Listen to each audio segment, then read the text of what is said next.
Wow. Oh, mbega akantu keza. Umva sheri noneho natangurira kano kantu. Ndahita mwanga. Mbega agakwito keza Sabi. Mana we, mbega akantu keza. Wow. Oh.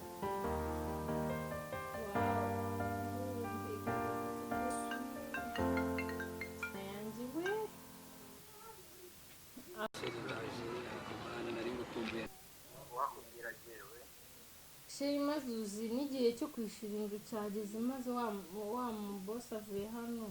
Umwana nari ngukumbuye nanjye. Bebe.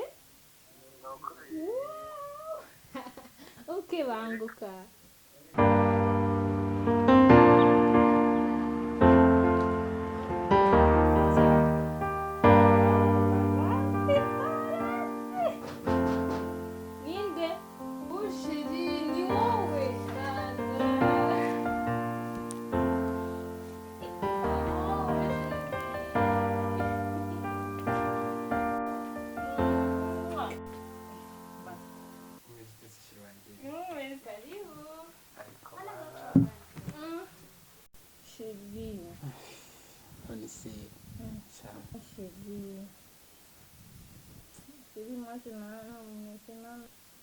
Sheri maze nameze nabi.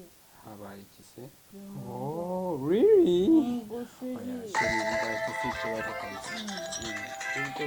Sheri yagiye kumpa amafaranga niyo mpamvu mpamagaye.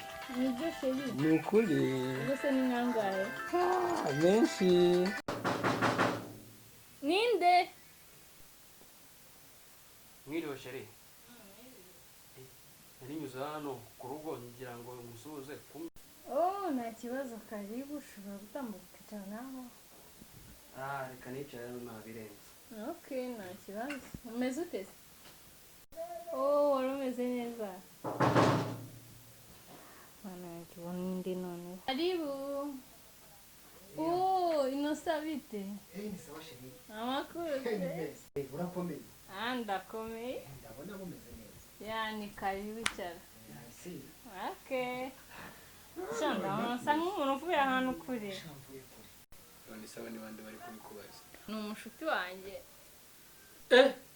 Amaye inka, ungeze inshuti yawe? Yego, none se ntabwo turi inshuti? Aba bantu bose ko baje bakwita Sheri none bakaba bari inshuti ubundi bimeze bite byawe hagati nawe? Muri hano kubera ubushuti.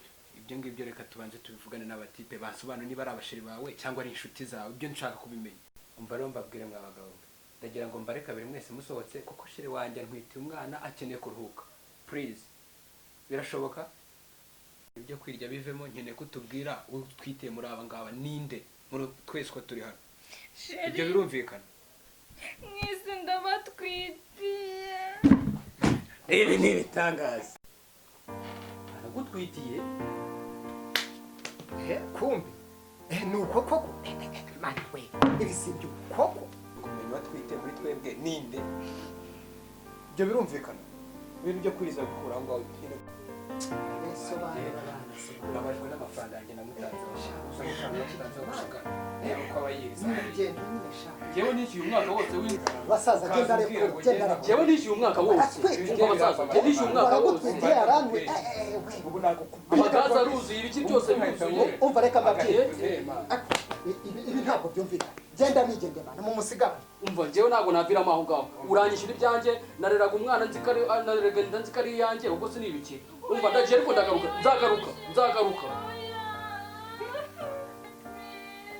ibyo hariye birahagije ngaho baye ubage wifashe mara